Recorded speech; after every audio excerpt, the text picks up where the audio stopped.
रसोई के मसालों की दुनिया में कुछ नाम ऐसे हैं जो जो अपनी तेज गंध से ही अपनी पहचान बना लेते हैं। और हींग तो शायद उस लिस्ट में सबसे ऊपर है। उसकी एक अलग ही शख्सियत है। लेकिन क्या ये सिर्फ एक मसाला है? आज हमारे पास जो स्रोत हैं, उनके आधार पर हम इसी हींग, जिसे संस्कृत में हिंगू कहते हैं, उसकी एक गहरी पड़ताल करने वाले हैं। हम ये जानने की कोशिश करेंगे कि कैसे ये साधारण सा दिखने वाला मसाला आयुर्वेद में हजारों सालों से एक एक बहुत शक्तिशाली औषधि के रूप में स्थापित है। इसकी कहानी सिर्फ हमारी रसोई तक ही सीमित नहीं है। ये हजारों साल पुरानी है। लगभग 2500 ईसा पूर्व मिस्र की कब्रों से लेकर आप सोचिए 300 ईसा पूर्व महाभारत के पन्नों तक हींग का जिक्र मिलता है। तो आज की हमारी चर्चा का मिशन यही समझना है कि आयुर्वेद हींग को किस नज़र से देखता है, यह शरीर पर कैसे काम करता है और इसके वे कौन से रहस्य हैं जो इसे सहस्रवेदी जैसा नाम देते हैं। सहस्रविधि यानी 1000 तरीकों से प्रभावी। वाह! तो चलिए इसकी कहानी से ही शुरू करते हैं। ये मसाला मध्य एशिया के रेगिस्तानों से भारत कैसे पहुंचा? और इसकी गंध, हाँ, वो गंध जिसे कोई भूल नहीं सकता। मुझे याद है बचपन में माँ जब दाल में तड़का लगाती थी तो पूरे घर में हींग की महक फैल जाती थी। बिल्कुल। और आपका ये जो सवाल है ना, उसी में जवाब की शुरुआत है। इसकी गंध ही इसकी पहचान है। हींग का पौधा, जिसे फेरुला फोइटिडा कहते हैं, वो एपिएसिए कुल का सदस्य है। एपीएसीए मतलब गाजर और सौंफ वाला परिवार। जी बिल्कुल, उसी परिवार का। ये पौधा 2-3 मीटर तक ऊंचा होता है, लेकिन इसकी असली शक्ति वो इसकी विशाल गूदेदार गाजर जैसी जड़ में छिपी है। अच्छा, तो ये जड़ से निकलता है? ये प्रक्रिया होती कैसी है? क्या ये बहुत मुश्किल है? हाँ, इसमें धैर्य की बहुत जरूरत होती है। पौधे के 4-5 साल का होने के बाद और उसमें फूल आने से ठीक पहले उसकी जड़ के ऊपरी हिस्से में एक चीरा लगाया जाता है। ओके। वहां से एक दूधिया गोंद जैसा रस निकलता है और हवा के संपर्क में आते ही ये पहले पीला होता है, फिर धीरे धीरे भूरा हो जाता है। यही असली शुद्ध हींग होती है। और इसकी जो तेज सल्फर वाली गंध है, वो इसमें मौजूद सल्फर यौगिकों के कारण होती है, जो इसके कई औषधीय गुणों के लिए भी जिम्मेदार हैं। ये जानना वाकई दिलचस्प है। संस्कृत में इसके कुछ और भी नाम हैं, जैसे भूतनाशन और शूलनाशन। शूलनाशन तो समझ में आता है, शूल यानी दर्द को खत्म करने वाला। लेकिन भूतनाशन, ये तो सुनने में किसी तंत्र मंत्र जैसा लगता है। ये बहुत अच्छा सवाल है।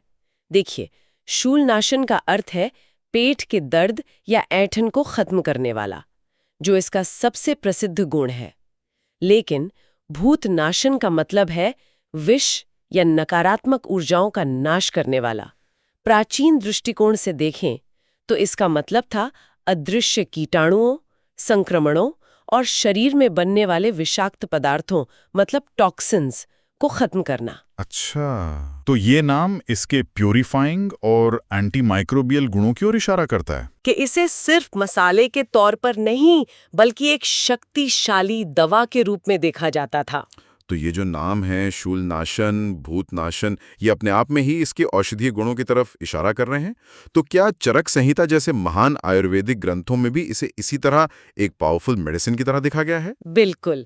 चरक संहिता में हींग को साधारण जड़ी बूटियों में नहीं रखा गया है।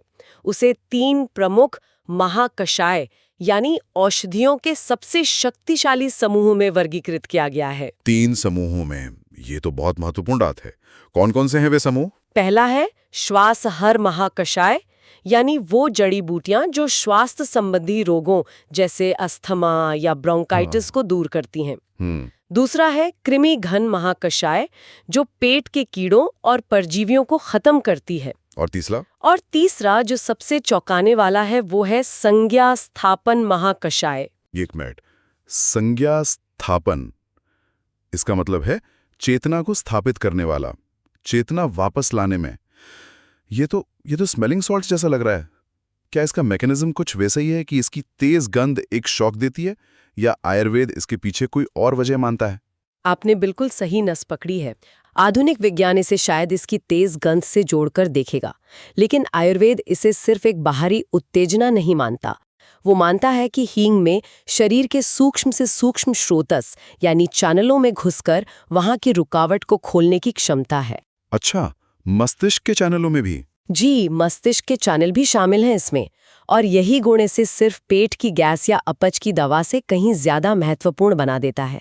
इसका उपयोग स्त्री रोगों, तंत्रिका तंत्र से जुड़ी समस्याओं जैसे कि मिर्गी और हिस्टीरिया और यहाँ तक कि हृदय रोगों के लिए बने कुछ योगों में भी किया जाता रहा है। मतलब ये एक सिस्टेमिक औषधि है जो पूरे शरीर पर काम करती है, ना कि सिर्फ एक अंग पर। क्या आयुर्वेद में कोई ऐसी प्रसिद्ध दवा है जिसमें हींग मुख्य सितारा हो? निश्चित रूप से हिंगवचादी चूर्णम इसका सबसे प्रमुख उदाहरण है। ये एक क्लासिकल फॉर्मुलेशन है जो पाचन से जुड़ी लगभग सभी समस्याओं के लिए रामबाण माना जाता है। हिंगवचादी चूर्णम? जी, इसमें हींग के साथ वचा, हरितकी और कई अन्य जड़ी बूटियां होती हैं। और यहाँ देखने वाली बात यह है कि हींग की गर्म और तीक्ष्ण प्रकृति को दूसरी जड़ी बूटियों के साथ संतुलित किया जाता है ताकि पाचन अग्नि मतलब डाइजेस्टिव फायर प्रज्वलित हो, लेकिन शरीर में अत्यधिक गर्मी न बढ़े। ये दिखाता है कि हींग अकेले भी शक्तिशाली है और सही संयोजन में और भी ज्यादा प्रभावी हो जाती है। बिल्कुल। ठीक है, तो अब हम इसके काम करने के तरीके को और गहराई से समझते हैं। आयुर्वेद में किसी भी पदार्थ का विश्लेषण करने के लिए रस पंचक का एक फ्रेमवर्क है ना? ये एक तरह से किसी जड़ी बूटी का पूरा बायोडेटा होता है। चलिए हींग को इस कसौटी पर कसते हैं। जी बिल्कुल। रस पंचक में 5 चीजें होती हैं जो बताती हैं कि कोई पदार्थ शरीर में जाकर क्या करेगा। रस, गुण, वीर्य, विपाक और प्रभाव। हम एक एक करके इन्हें समझते हैं।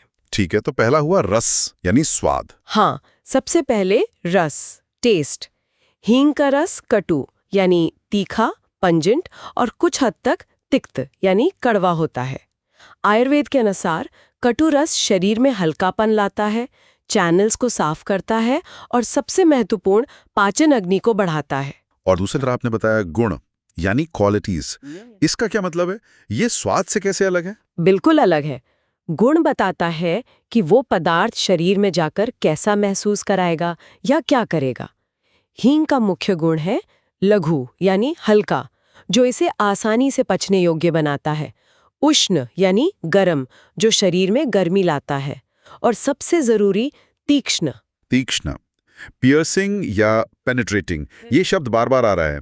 इसका मतलब है कि यह बहुत गहराई तक असर करता है। एकदम सही। आप सोचिए कि ये शरीर की छोटी से छोटी नाली या चैनल, जिसे स्रोतस कहते हैं, उसमें भी घुसकर वहां जमी हुई गंदगी या रुकावट को साफ करने की ताकत रखता है। इसी तीक्ष्ण गुण के कारण इसकी चुटकी भर मात्रा भी इतनी प्रभावशाली होती है। समझ गया। तो इसका वीर्य यानी पोटेंसी भी इसके उष्ण गुण से ही जुड़ा होगा। हाँ, तीसरा है वीर्य यानी पोटेंसी, जो उष्ण यानी गर्म होता है।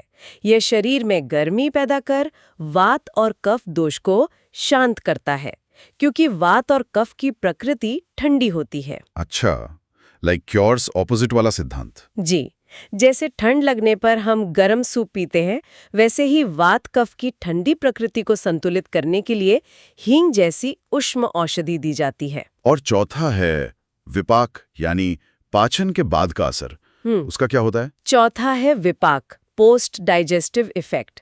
कुछ पदार्थों का असर पाचन के बाद बदल जाता है। जैसे नींबू स्वाद में खट्टा होता है पर पाचन के बाद क्षारीय प्रभाव देता है, लेकिन हींग के साथ ऐसा नहीं है। इसका विपाक भी कटु यानी तीखा ही रहता है, जो शरीर से अधपचे भोजन के विष, जिसे आम कहते हैं, उसे साफ करने और डिटॉक्सिफिकेशन में मदद करता है। कमाल है। ये तो एक तरह से हींग की पूरी केमिकल प्रोफाइल बता रहा है, बस अपनी भाषा में। इन सभी गुणों का निचोड़ हमें चरक संहिता के एक श्लोक में मिलता है ना? अवश्य। वो श्लोक हींग के पूरे चरित्र को एक सूत्र में पिरो देता है।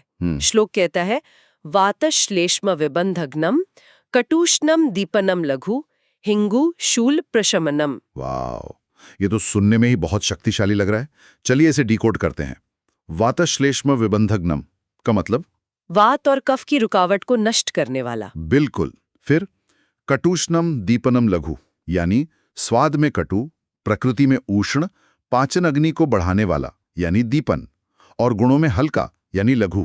और हिंगु शूल प्रशमनम, हिंग पेट दर्द यानी शूल को शांत करने वाला है। जी, और अंत में पाचन रोचनम, ये भोजन को पचाने वाला पाचन और भूख बढ़ाने वाला रोचन है। एक मिनट, यहाँ दीपन और पाचन, इन दोनों में क्या कोई बारीक फर्क है? दोनों का मतलब डाइजेशन से ही जुड़ा लगता है। ये बहुत गहरा सवाल है। दीपन का मतलब है दीपक जलाना, यानी यह पाचन की आग जठराग्नि को सिर्फ जलाता है, जैसे भूख न लगने पर भूख को जगाना। लेकिन पाचन का मतलब है जो भोजन पहले से पेट में है या जो आम यानी टॉक्सिन्स बन चुके हैं उन्हें पचाना।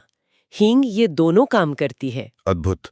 ये नई भूख भी जगाती है और पुराने पड़े भोजन को पचाती भी है। जी। तो रस, गुण, वीर्य, विपाक, इन चारों ने मिलकर हींग के लगभग सारी खूबियां बता दी। लेकिन जो चेतना वापस लाने वाली बात थी, क्या वो भी इन्हीं गुणों से समझाई जा सकती है? और यही हम रसपंचक के 5वें और सबसे रहस्यमयी पहलू भर आते हैं, प्रभाव, स्पेशल प्रॉपर्टी। प्रभाव को आप ऐसे समझिए कि ये किसी औषधि का एक स्पेशल फीचर है।